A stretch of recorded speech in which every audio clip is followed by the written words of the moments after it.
ṣèlú wọnú ẹ̀ kan tí ò bá jó ṣèlú kí ni Sunday lọ ṣe nugbó tíjọba àpapọ̀ ló ní kó wọbẹ̀ lọ ni kó fly drone kò lágbára ẹ̀ ọtí nísìn ojú táwọn kan fi ń wọ ọ̀tọ̀ ni nígbà tí mo pa àwọn èèyàn kọ̀ọ̀kan ìní dárúkọ ọ̀dọ̀ àwọn tó bá ń gbọ́ kínní wọn á mọ̀ kó ṣìnà sọ́rí mo ní the only solution fáwọn ọmọ tó wà láàbò yẹn tó wà nínú àhámọ́ yẹn èèyàn méjì ló lè ṣe fún wa ẹni àkọ́kọ́ ni ààrẹ ẹni kejì oní chief of air staff. gbogbo etí tó ń gbọ́ mi bí ẹ̀mí bá ṣe darí mi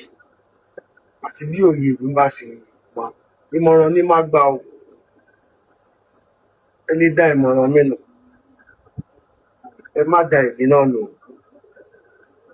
lórí ọ̀rọ̀ ìlú ẹkùn ẹ jẹ́ kẹ́mi kọ́kọ́ béèrè lọ́wọ́ ọ̀rẹ́ mi olóyè Sunday Igboho pé sí ẹgbẹ́ nílùú ẹkùn ni àbí iléeṣẹ́ elétò ààbò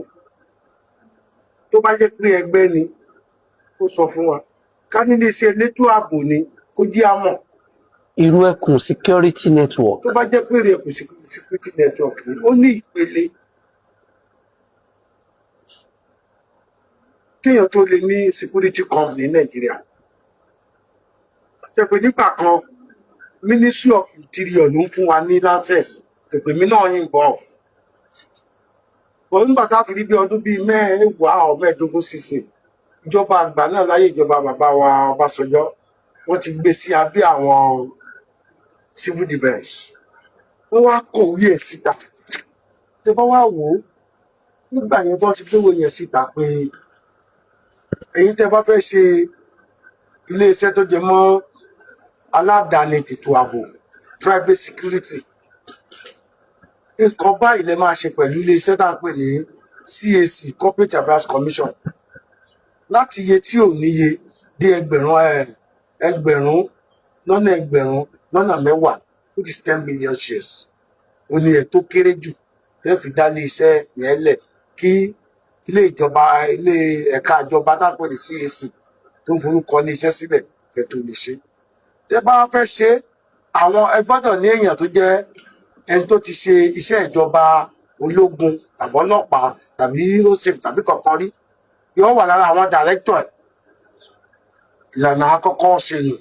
tábà tí wàá ṣèyẹn tán tíwé ẹ̀rí ti wá látọ̀dọ̀ CAC yóò wá kankan operation license kẹ́ ẹ tó tẹ̀lé polongo pé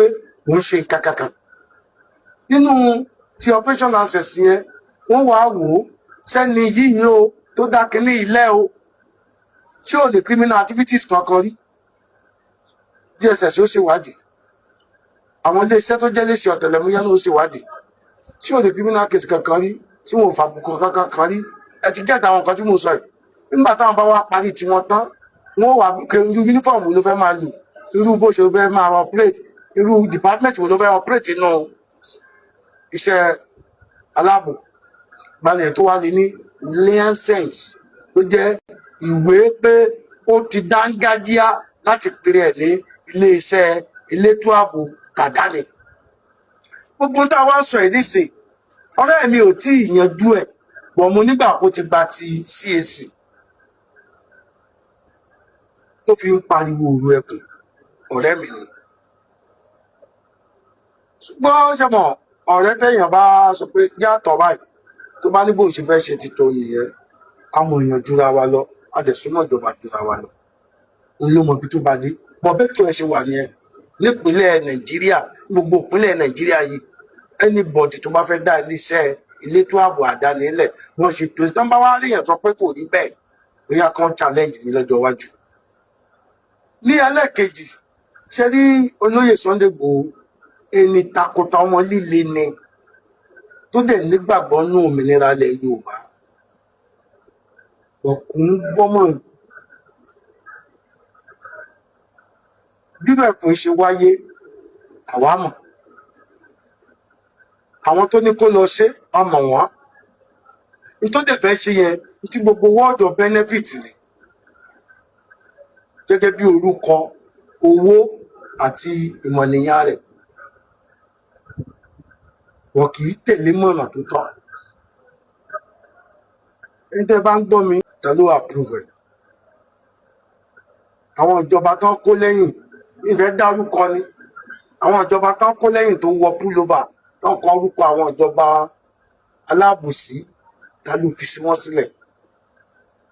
tíjọba àpapọ̀ ló ní kó lọ bẹ̀ ni àbáwọn wo gbogbo nǹkan tó bá máa kọlù ìjọba ẹ má jẹ́ àṣẹ nítorí òṣèlú ni mo sọ ní iṣẹ́ kan jọkọ̀ pé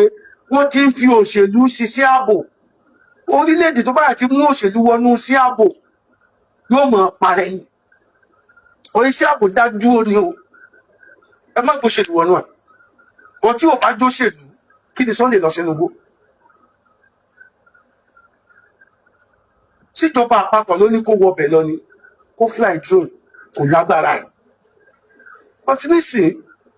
ojú táwọn kan fi ń wọ ọ̀tọ̀ ni nígbà tí mo pa àwọn èèyàn kọ̀ọ̀kan ìní dárúkọ ọ̀tọ̀ àwọn tó bá ń gbọ́ kínní wọn á mọ̀ kó ṣìnà sọ́rí mo ní the only solution fáwọn ọmọ tó wà láàbò yẹn tó wà nínú àhámọ́ yẹn èèyàn méjì ló lè ṣe fún wa ẹni àkọ́kọ́ ni ààrẹ ẹni kejì oní chief of air staff a ní ẹ̀rọ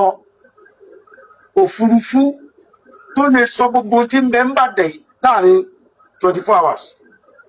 gbogbo bí kọ́nà kan dú nílẹ̀ Ìbàdàn yìí tí ó sọ fún wa láàrin 24 hours ó túmọ̀ sí pé ẹni tó jẹ́ olórí àwọn air force tó jẹ́ jagunjagun wọn air staff ló lè wá sí ìpínlẹ̀ Ọ̀yọ́ kó dẹ̀ kó àwọn ọmọọṣẹ́ wà láàrin 72 hours kápá pé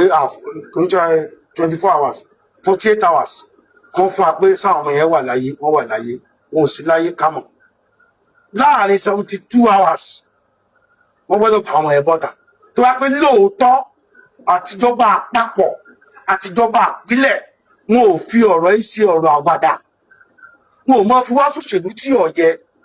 72 hours yẹn fọ̀ sógbà ọmọ yẹn bọ́ta 72 hours because nínú ètò ààbò àgbèkọ kan ní ìjọ̀gbọ́n mẹ́ kinetic operations kọlù gbèlú pàwọ́rùn ìyẹn wà mẹ́ tọ́pátọ́ wọn pé no kinetic operations òní àmọ̀ràn sọ pé ẹja dóòlà ẹja bẹ̀bẹ̀ ẹja ṣe kinní kan àwọn ọgbọ́n oríṣiríṣi mo sọ fáwọn tá a jọ wà ń bí oṣù kan nísìn pé n tó ṣẹlẹ̀ ń bẹ̀ yẹn o n tá a lè ṣe ni tá a bá rí report látọ̀dọ̀ àwọn DSS tá a bá rí report lọ́dọ̀ àwọn Air Force pé déédéé ibi tí wọ́n wà ní wọ́n wà nínú igbó agbèjì tá à ń sọ yìí wọ́n wà sọ distance tó wà sí Ìbàdàn distance tó wà sí Ògbómọ̀ṣọ́ tó wà sí Gbẹ̀tì tó wà sí Gbòho tó wà sí Ìlọrin tó wà sáwọn ọdún tó wà láyìíká bẹ̀ gbogbo ojú tá a bá wá ní distance yẹn la máa fà àwọn ọmọ ogun sí OPC ni o Àgbẹ̀kọ̀yà ni o sójà ni ọlọ́pàá ni o tó bá ti ṣe àwọn nǹkan tó yẹ kán ṣe tán wọ́n wá wọgbó wọ́n á rí i pé ààyè láàbà àwọn ọmọ yẹn wọ́n lè ti rí bákan tábà wọn láàyè ọtí nítorí pa aṣọ orí ilé ìfáwọn kan ń wò wá pa àmọ́ tá à ń sọ wọn kò pé jọ kẹrin àwọn yẹn fọ̀ sí nìbàdàn àtẹ̀gbọ́n kankan pé gómìnà sọ pé wọ́n wà lálàáfíà láti bí ọ̀sẹ̀ mẹ́ta tí gọ́fìnà ti ní wọ́n wà lálàáfíà ààrá àwọn ọmọ yìí ìwọ́n tó wájọ́ rẹ mi wọ́n dìde ò fly drone kí ni rìpọ́ọ̀tì drone níbo náà wà tí tó máa fly drone kí èèyàn fly drone nídò kó wá ló fẹ́ máa sọ rìpọ́ọ̀tù tí ń tẹ̀lẹ̀ ní Mọ́kọ́lá àbó fẹ́ sọ rìpọ́ọ̀tù tó ṣẹlẹ̀ lókè Àdó àbó fẹ́ sọ tí ṣẹlẹ̀ ní Mọ́nàtà jà pé yóò parọ́ àwọn drone kéékèèké yẹn ó níbi tí ability wọn mọ̀ but àwọn nǹkan tó jẹ́ nǹkan ẹ̀rọ àwọn ayárafẹ́fẹ́ àwọn Air Force tó jẹ́ àwọn ológun ojú òfurufú ló lè sọ ipò táwọn ọmọ yìí wà fún gbogbo àwọn tájọ́ mọ̀ yìí táwa sọ pé gbogbo wa ò ẹja pawọ́pọ̀ OPC 1 million ò lè ṣe ìlú ẹkùn 1 million ò lè ṣe Àgbẹ̀kọ̀yà 1 sójà gan ò lè ṣe ọ̀ǹtì tó bá rí report látọ̀dọ̀ Air Force pé ipò táwọn ọmọ yẹn wà ní wọ́n ṣe wá design sí